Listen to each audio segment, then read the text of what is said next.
दाल में ये एक चीज डाले, जायका दुगना हो जाएगा।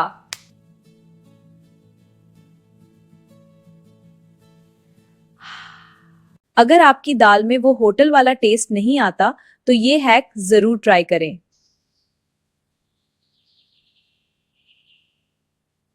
बस आखिर में डालें 1 चम्मच देसी घी।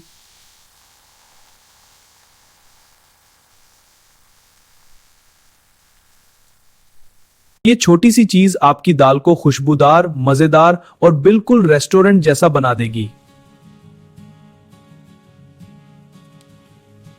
एक बार ट्राई करें, फिर आप हमेशा यही ट्रिक इस्तेमाल करेंगे।